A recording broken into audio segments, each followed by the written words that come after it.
बिस्मिल्लाहिर्रहमानिर्रहीम। अस्सलाम वालेकुम। हर तरफ, हर टॉक शो में, न्यूज शो में, पूरे पाकिस्तान के टीवी चैनल्स पर हेडलाइंस में सबसे बड़ी खबर बनी हुई है जस्टिस रिटायर्ड वजीउद्दीन साहब के इमरान खान साहब पर इल्जामात, और फिर फवाद चौधरी साहब फाकू वज़ीर इत्तलात और नशियात का जवाबी वार कि अब उनके खिलाफ केस किया जाएगा अदालत में। Criminal proceedings justice retired Waziuddin के खिलाफ चलाई जाएगी। और जिस तरह जस्टिस साहब ने ये बात कही थी कि जी पहले 30 लाख खर्चा था इमरान खान के घर पे, 50 लाख और वो जहांगीर तरीन साहब देते थे। अब ये बात बहुत आगे बढ़ गई है, लेकिन दिलचस्प बात यह है कि इसमें जो असल किरदार है, यूं कहने के अब उसको तो मुजरिम कहा जाएगा, कि जो असल मुजरिम है इस सारी कहानी का, जिसकी वजह से सारा कुछ सामने आया, तो मीडिया कहीं कहीं दिखा भी रहा है और ज्यादातर छुपा रहा है कि असल किरदार कौन है। तो वो असल किरदार मैं आपके सामने ला रहा हूं। मेरे कुलीग हैं, बोल न्यूज पर प्रोग्राम करते हैं, बहुत जबरदस्त साफी हैं, अमीर अब्बास। अस्सलाम वालेकुम अमीर अब्बास। जी वालेकुम, शुक्रिया उसामा। अमीर, ये बताएं कि ये सारा चक्कर क्या है? आपने कोई नूरा कुश्ती खेली है जस्टिस रिटायर्ड वजीउद्दीन साहब के साथ कि 3 महीने पहले, अब ये हुकूमत की तरफ से कहा जा रहा है जी 3 महीने पहले आप प्रोग्राम करते हैं ये, और उसमें जस्टिस रिटायर्ड वजीउद्दीन साहब ये इल्जाम लगाते हैं। अब हुकूमत कह रही है जी उस एंकर के खिलाफ, उस चैनल के खिलाफ भी केस होगा जो इस तरह की बात करेगा। तो यहाँ वज़ीर आज़म महफूज नहीं है तो आम आदमी किस तरह महफूज है? इन सब पर हम बात करेंगे, लेकिन पहला सवाल तो ये बनता है कि 3 महीने पहले का क्लिप आज कैसे वायरल हो गया? आपने इसको ट्वीट किया और पूरे पाकिस्तान में सबसे बड़ी खबर, यानी पूरी हुकूमत जिस पर हिल गई है, सारी ऑपोजिशन, हर कोई इसी पर अब बात कर रहा है।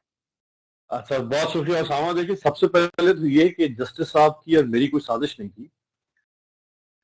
जस्टिस साहब को जो लोग नहीं जानते उनको पता होना चाहिए कि वजीउद्दीन अहमद साहब high court, Sindh high court के चीफ जस्टिस रहे, सुप्रीम कोर्ट के जज रहे, और ये उन चंद जजेस में से थे जिन्होंने मुशर्रफ साहब के जमाने में पीसीओ पर हल्फ लेने से इनकार किया।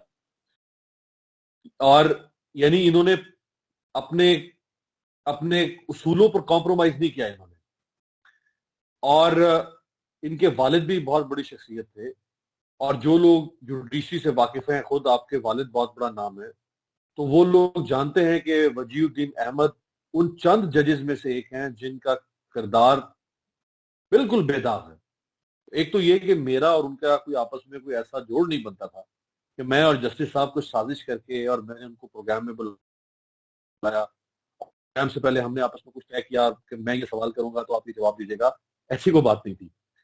ये प्रोग्राम हुआ क्यों, इसके पीछे वजह क्या थी, जस्टिस साहब कहां से अचानक आ गए, मैं आपको बता देता हूँ। देखिए, इमरान खान साहब की हुकूमत के जब 3 साल पूरे हो गए तो उस पर मुझ समेत, आप समेत तमाम एंकर्स ने, तमाम चैनल्स पर प्रोग्राम हुए कि हुकूमत के 3 साल पूरे हो गए।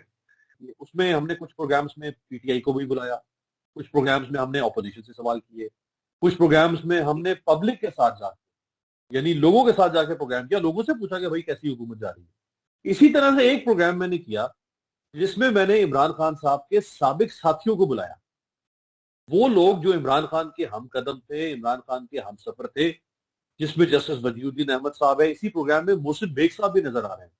अब मोहसिन बेग साहब पाकिस्तान की बड़ी मारूफ ऑनलाइन न्यूज एजेंसी है, उसके मालिक हैं, बड़े सीनियर सहाफी हैं। मोहसिन बेग साहब इमरान खान साहब के बड़े करीबी दोस्त रहे। मोहसिन बेग साहब का जहाज इस्तेमाल करते रहे इमरान खान साहब। और जस्टिस वजीउद्दीन अहमद भी इमरान खान के हम कदम थे। 2016 में इन्होंने पार्टी छोड़ी। तो इन लोगों को बुलाने का मकसद ये था, मेरा इनसे सवाल ये था कि भाई आप आज 3 साल के बाद इमरान खान की कारकर्दगी को देखते हुए क्या आप लोगों को पछतावा हो रहा है कि आपने इमरान खान को क्यों छोड़ा, या आप लोगों को खुशी हो रही है कि नहीं भाई हमने बिल्कुल सही फैसला किया था इमरान खान को छोड़, इसकी कारकर्दगी इतनी नकार है? ये सवाल था। उसके ऊपर जस्टिस साहब ने जो है वो ये सारी गुफ्तगू फरमाई कि इमरान खान को जो है, अच्छा वो बल्कि मैंने जस्टिस साहब से मैंने कन्फ्रंट किया उनको। मैंने उनसे कहा कि जस्टिस साहब, आप इमरान खान की कारकर्दगी पर लाख एतराज कर सकते हैं, हम भी तनकीद करते हैं, लेकिन इमरान खान फाइनेंशियली ऑनेस्ट आदमी है, फाइनेंशियली क्रेडिबल आदमी है। उस पर जस्टिस साहब ने कहा कि जी जी जी, मैंने काउंटर किया उस पर। उन्होंने कहा कि भाई ये आप ये आगे जो क्लिप है वो उसमें मेरे वाला हिस्सा नहीं है, उसमें जस्टिस साहब का सीधा जवाब है। आप क्लिप अगर सुनेंगे उसमें वो जवाब से शुरू हो रहा है। उसमें जस्टिस साहब ने फरमाया कि भाई ऐसी बात नहीं है, ये जो तासुर उनके बारे में कायम हुआ है वो ईमानदार है। और फिर वो सारी बात जो इस वक्त पूरे मुल्क में धूम मची हुई है। पहले 30 अच्छा, मैं जाती हैसियत से, मैं आप जाती हैसियत से, मैं देखिए उसामा, मैं ये समझता हूँ, मैं इमरान खान साहब की गवर्नेंस का सख्त नाकिद हूँ।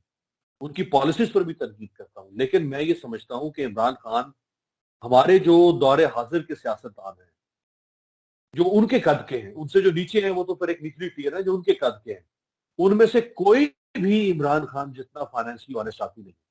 ये मेरा अपना पर्सनल बिलीफ है। और मैं ये समझता हूं कि आप वर्षा हो गया है, 15 साल से ज्यादा हो गया है सहाफत के अंदर, हमने चौथी हुकूमत है जिसको हम देख रहे हैं अपनी सहाफत में। कोई एक शख्स उठा है पूरी दुनिया, इमरान खान ने कोई सरे महल बनाया है, इमरान खान ने कोई फ्रांस के अंदर कोई जो है वो शेटोस बनाए हैं, इमरान खान के कोई ऑफशोर कंपनीज हैं, ऑफशोर अकाउंट्स हैं, या पाकिस्तान में उसने कोई फैक्ट्री, कारोबार, कोई फॉरेन एसेट्स कुछ हो, उसके बच्चों के नाम पे कोई प्रॉपर्टीज हो, तो आप उसके ऊपर लाख इख्तलाफ कर सकते हैं, लेकिन और मैं ये देखें ना, आज आप इलेक्शन देख लीजिए, खानेवाल का इलेक्शन बुरी तरह पीटीआई हार रही है। तो इमरान खान की गवर्नेंस के इश्यूज अपनी जगह पे, वो एक पॉपुलर लीडर नहीं रहे, लेकिन उनकी फाइनेंशियल क्रेडिबिलिटी पर उनका दुश्मन भी अगर सवाल उठाएगा तो वो बदज्यानती करेगा। क्योंकि हमने नहीं देखा पाकिस्तान की तारीख में, शुरू के लोगों की बात और है, लेकिन पिछली कई दिहाइयों में जो अब पॉलिटिकल पार्टीज बड़ी जिंदा है कि किसी का भी लीडर हो, चाहे वो मजहबी जमात क्यों ना हो, कि वो 8 साल उसको इख्तिदार मिल जाए। ज़ाहिर केपी में तो मिला ना, वहां भी बड़े ठेके, वहां पर भी मादनियात के बड़े ठेके, सारा कुछ है, तो उसकी दौलत में कोई खास फर्क ना है नहीं। हमने तो देखा कि सीएम बन गए, सीएम तो बड़ी बात है, कोई वजीर बन गए हैं, तो काउंसिलर बन जाता है, तो उसकी 5 साल बाद आप देख लें तो उसका रहन सहन 10 गुना, कम अज कम 10 गुना, मैं बड़े मोहतात अंदाज से कह रहा हूँ, लेकिन हमने तो 100 गुना बढ़ते हुए देखा है। जिसको भी देख लें आप, हम नाम नहीं अगर लेंगे तो एक तो प्रोग्राम हमारा ये सारी डिस्कशन किसी और तरफ ही निकल जाएगी। लेकिन मुझे ये बताएं कि अब तो आपको नहीं लगता कि एमक्यूएम के पास जाना, जस्टिस रिटायर्ड वजीरुद्दीन साहब का, और हुकूमत का ये कहना कि जी हम अब इनके खिलाफ मुकदमा करेंगे, ये बात बहुत आगे बढ़ गई है, और एमक्यूएम कहीं कोई मतलब उनको नहीं पता था कि 2-3 दिन से सबसे बड़ी खबर ये बनी हुई है, और उन्होंने इसको कैश करवाया। बल्कि उससे पहले आप तो कटहरे में आए ना। आप मुझे ये बताएं कि आपने 3 महीने वाला पहले का प्रोग्राम ये अब किस तरह ट्वीट कर दिया, और ये इतना हाईलाइट कैसे हो गया? क्या आपने कोई मैसेजेस किए थे हम जैसे लोगों को कि भाई ये मैं ट्वीट कर रहा हूँ, ये देखो, इसको उठा लो, हेडलाइन बना दो, सारे चैनल्स में ये फैला देना? जी जी, देखें उसामा, आपको पता है कि सोशल मीडिया का दौर है। आपने अभी प्रोग्राम करके आप आज आए हैं ऑफिस से, तो आपका प्रोग्राम जो है वो यूट्यूब पे, फेसबुक पे मौजूद है। अपनी पसंद में या मुखालफत में लोग दोनों तरफ से क्लिप्स बना के उन क्लिप्स को वायरल करते हैं। तो ये क्लिप जो है ये कहीं ना कहीं होगा, मेरे पास भी क्लिप था ऑब्वियसली, तो मैंने तो इस क्लिप को वैसे ही जैसे आप कोई भी, अच्छा ये कोई ऐसा नहीं कि वो आज से कोई 5-7 साल पुराना क्लिप है। आप देखें, अगर हम लोग अपने प्रोग्राम, हम बैशिंग नहीं करते नवाज शरीफ की, जब वो डेरा गाजी खान गए थे, याद है, जिसमें उन्होंने डेरा गाजी खान में जाके कहा था कि ये लोग हैं जो अंग्रेजों के कुत्ते नहलाने वाले हैं। हम वो क्लिप चलाते हैं ना अपने प्रोग्राम में आज। ठीक। जो कुछ बेनजीर साहिबा ने कहा था नवाज शरीफ साहब के खिलाफ 1999 में जब कू हुआ था, उन्होंने कहा था कि बहुत अच्छा हो गया, एक डिक्टेटर आ गया, नवाज शरीफ तो डिक्टेटर से भी बदतर था। हम वो क्लिप्स नहीं चलाते 20-20 साल पुराने। यार अगर हम नून लीग और पीपल्स पार्टी की क्लिप्स 20-20, 25-25 साल पुराने चला सकते हैं, तो ये 3 महीने पुराना क्लिप जो है, इसमें कौन सी कोई ऐसी बात हो गई अगर वो सामने आ गया? लेकिन आपको अंदाजा था, माशाल्लाह आपका एक नाम है, लोग आपको बहुत पसंद करते हैं, लेकिन आपको अंदाजा था कि ये इतनी बड़ी स्टोरी बन जाएगी कि हर चैनल, हर जो घंटे की हेडलाइन है उसमें, हर टॉक शो, हर तरफ सिर्फ यही खबर होगी? जी जी, मुझे बिल्कुल अंदाजा था, लेकिन अगर हम साथी होते हैं, हमें पता होता है कि जो खबर आ रही है, ये खबर कितनी इसका रिपल इफेक्ट क्या होगा, इसका डोमिनो इफेक्ट क्या होगा। तो इमरान खान साहब के बारे में एक जुमला है बड़ा मशहूर जो आप सुनते रहते हैं, उनकी ऑपोजिशन कहती है कि इमरान खान एटीएम्स पर चलते हैं, और वो एटीएम्स उन्होंने बना रखी हैं, यानी जहांगीर तरीन और अलीम खान, ये दो एटीएम्स हैं इमरान खान की। आज तक हम सब ने ये बात तो सुनी है कि जहांगीर तरीन इमरान खान की एटीएम है, अलीम खान एटीएम है, लेकिन इस प्रोग्राम से पहले आज तक कभी किसी ने ये नहीं सुना था कि एटीएम में से कैश कितना निकलता है। तो ये बात पहली दफा वजीउद्दीन अहमद साहब ने बात कर दी कि 30 लाख लेकिन रुपए या 3 महीने 50 लाख एक पहले, टिकट उन्होंने दे। ये थोड़ी अजीब बात है कि 3 महीने पहले क्यों नहीं इस तरह वायरल हुआ? क्योंकि शायद पूरा प्रोग्राम था और लोग उसमें से उस तरह नहीं वो हाईलाइट हुआ। वो आपने पूरा सिर्फ वो क्लिप जो सबसे ज्यादा यानी अहम, जिस तरह आप कह रहे हैं कि नजर आता है, तो वो आपने जब निकाला तो वो इस तरह से वायरल हो गया।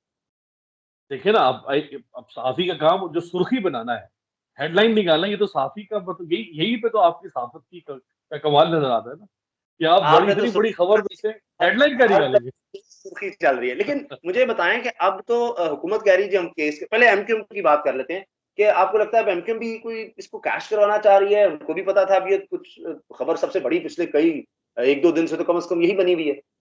मेरा ख्याल है एमक्यूएम देखिए अभी तो वो इमरान खान साहब के साथ है, अभी तो वो नहीं छोड़ेगी। वो पीपल्स पार्टी के साथ उनकी लोकल गवर्नमेंट के ऊपर जरूर पॉलिटिक्स शुरू हो गई है लोकल गवर्नमेंट इलेक्शन की वजह से सिंध के अंदर। और अब बिलावल साहब और एमक्यूएम के बड़े सख्त किस्म के एक दूसरे के खिलाफ बयान आप पिछले एक हफ्ते से आप सुन रहे होंगे। मेरा नहीं ख्याल कि इमरान खान साहब वो प्रेशर जरूर डालने की कोशिश करेंगे, लेकिन एमक्यूएम इमरान खान साहब को छोड़ेगी नहीं, मेरा नहीं ख्याल। हाँ, वो अब मजीद अगले 8-10 महीने के बाद जाके को फैसला करे, वो कुछ नहीं कह सकते। सरे दस्त एमक्यूएम नहीं छोड़ सकते। अच्छा, आखिरी सवाल। अमीर अब्बास, आप खौफज़दा तो नहीं, क्योंकि अब तो चैनल भी मैं और आप एक ही चैनल पर हैं, उस पर भी आपने मसला खड़ा कर दिया है, वो हुकूमत कह रही है अब आपके खिलाफ दरअसल भी आप पे भी कि भई गिरेगा।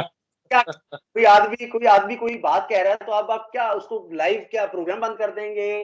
कि जी उन्होंने 30 लाख 50 लाख का कहा है तो आप अब एंकर वहाँ क्या करेगा? वो किस तरह से उसमें वो करें? वो जी इदारे पर भी हम केस करेंगे, हम इसलिए कानून ला रहे हैं, हम साफ़ी भी जो एंकर है उस पर भी आएगा। ये कुछ अजीब-सी बात है कि अब क्या किया जाए? लाइव नहीं हम चला सकते, कोई आदमी कोई बात नहीं कर सकता। तो ये अब मामला किस ये तरफ जा रहा है? आपको लगता है कि हुकूमत ज़्यादा इसको रिएक्ट कर रही है और उससे ये चीज़ आगे ये बढ़ेगी? आपने वज़ीर साहब ने कहा है कि मैं वहीं खड़ा हूँ। ये आपने उस बड़ी अहम बात की है। देखिए, ये मुमकिन नहीं है। जब आप इस किस्म का माहौल बना देंगे ना कि मैं हर लफ्ज़ निकालने से पहले सोचूँ 10 दफ़ा कि मुझे ये कहना चाहिए, नहीं कहना चाहिए, अच्छा मैं बोलूँ, ना बोलूँ, तो फिर ये आज़ादी राय नहीं है। फिर ये सहाफ़त नहीं हो सकती है। फिर इस मुल्क में पब्लिक ऑफ यानी फ्रीडम ऑफ एक्सप्रेशन नहीं होगा।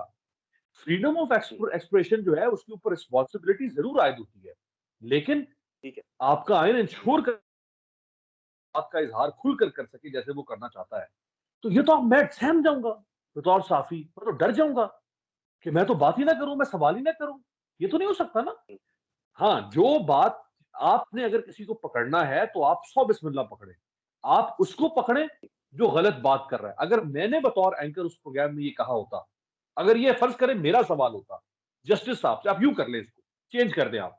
अगर मैंने जस्टिस साहब से कहा होता कि जस्टिस साहब, आप इमरान खान साहब के साथ रहे हैं। क्या इमरान खान साहब 30 लाख रुपए लेते थे जहांगीर तरीन से? क्या वो लेते नहीं थे? बताएं ना जरा। तो फिर आप कहें कि ये बात मेरी तरफ से की जा रही है। हुँ, मैं इस बात को ओन करते हुए सवाल के तौर पे पेश कर रहा हूं। ये बात तो वो कर रहे हैं, मैंने तो नहीं की। तो अगर केस सही है। करना है बाबा तो आप उनके खिलाफ करें। चैनल का और इसमें वैसे सहाफी का क्या ताल्लुक है? हाँ, टू शूट द मैसेंजर, आप उसी को मार दें मैसेंजर को ही। लेकिन आप तो ज़ाती तौर पे खुद कह रहे हैं कि भई जो इस वक़्त हमारे यहाँ लीडरशिप है सियासी तौर पर, वो तो हम उनके तो स्पेंडिंग ही देखते हैं तो जनाब हैरान हो जाते हैं कि तो एक इतनी शादी नहीं दौलत देख ली पाकिस्तान आपने? उफ़! हाँ जी, ऐसी पाकिस्तान की तारीख में मतलब जो पॉलिटिकल अगर हम देखें एलीट उसमें शायद ही कम मिलेगी। वैसे तो अमीर आदमी जितने हों, उमरा वो अपनी जगह करते हैं, लेकिन शायद वो हाइलाइट भी ज़्यादा होगी। तो आप वैसे चूँकि आपने तो बिल्कुल ज़ाती आपका ख़्याल इससे बरअक्स है, हैरानकुन तौर पर। आप समझते हैं कि भई फाइनेंशियल इंटेग्रिटी इस हवाले से उस पर नहीं इमरान खान के सवाल उठाया जा सकता, जो जो मौजूदा लीडरशिप है। देखिए, मैं अब आप थोड़ी देर पहले हम न्यूज़ ने मुझे इसी इश्यू पे एक प्रोग्राम में लिया हुआ था। मैंने उनसे भी ये बात कही कि मैं जस्टिस साहब ने जो फरमाया वो उनकी अपनी राय है। अम, मैं इमरान खान साहब के फाइनेंशियल जो उनकी करैक्टर है उसके बारे में मेरी यही राय जो मैंने आपके सामने रखी। इसी तरह 1-2 और जी, चैनल्स ने कल भी मेरे से इस पे बात की, मैंने इसी राय को मेंटेन रखा और यही राय मैं अपने प्रोग्राम में भी मैंने रखी थी सामने। अब मुझे तो नहीं पता था कि मैं जो बात करने जा रहा हूँ, जो जस्टिस साहब बात करेंगे, उससे इतना बड़ा भूचाल मुल्क में आ जाएगा। तो मैंने तो उस वक़्त भी कहा था, बल्कि मैंने तो जस्टिस साहब को कन्फ्रंट किया। जस्टिस साहब ने मुझे कन्फ्रंट कर दिया कि भाई ये आपको किसने कह दिया कि वो बहुत ईमानदार आदमी है? वो ज़रा ईमानदार आदमी नहीं है। अब ये बिल्कुल नहीं उनकी साफ़ी अच्छा का फवाद जी, चौधरी जी। साहब ने जो आज प्रेस कॉन्फ्रेंस की है, वो बड़ी उन्होंने सख्त प्रेस कॉन्फ्रेंस की है। उन्होंने मीडिया को भी रगेद दिया है, उन्होंने जस्टिस साहब के खिलाफ भी क्रिमिनल केस लगाया है। देखिए, मसखरा कहते एक हैं चीज़ ना, इमरान भई वो खान तो जस्टिस टाइगर मसला जलील है। साहब को एक मसखरा जी, बिल्कुल। एक चीज़ उनको ज़हन में रखनी चाहिए कि आज तक जितने इल्ज़ामात इमरान खान साहब ने नवाज़ शरीफ, आसिफ ज़रदारी और अल्ताफ हुसैन वगैरह के खिलाफ लगाए हैं, वो किसके ज़रिए लगाए गए? मीडिया के ज़रिए ना। हमारे चैनल्स, हमारे कैमराज़, हमारे माइक्स के ज़रिए से वो बातें कौम तक पहुँची है ना। तो ठीक, अगर ठीक। इमरान खान साहब आज कल को भी इमरान खान साहब को ऑपोजिशन में आना पड़ सकता है। कल को फिर उन्हें जी, आसिफ ज़रदारी को चोर कहना होगा। कल उन्हें फिर नवाज शरीफ को चोर कहना होगा। तो आज अगर वो वजीरुद्दीन अहमद की जबान बंद कर देंगे या अगर वो हमारी जबान बंद कर देंगे तो फिर कल हम इमरान खान साहब को ये नहीं कहने देंगे कि नवाज शरीफ चोर है या असद जरदारी चोर है। ठीक फिर है, हम चलिए कर बहुत देंगे इमरान शुक्रिया। खान साहब का, लिहाजा वो बहुत बहुत शुक्रिया। है। ठीक है, बहुत बहुत शुक्रिया अमीर अब्बास, आपने वक्त दिया, बड़ी मेहरबानी आपकी। आप इसी तरह से बेहतरीन काम करते रहें जिस तरह आप कर रहे हैं, आपकी बड़ी मेहरबानी। बहुत बहुत शुक्रिया, थैंक यू सर।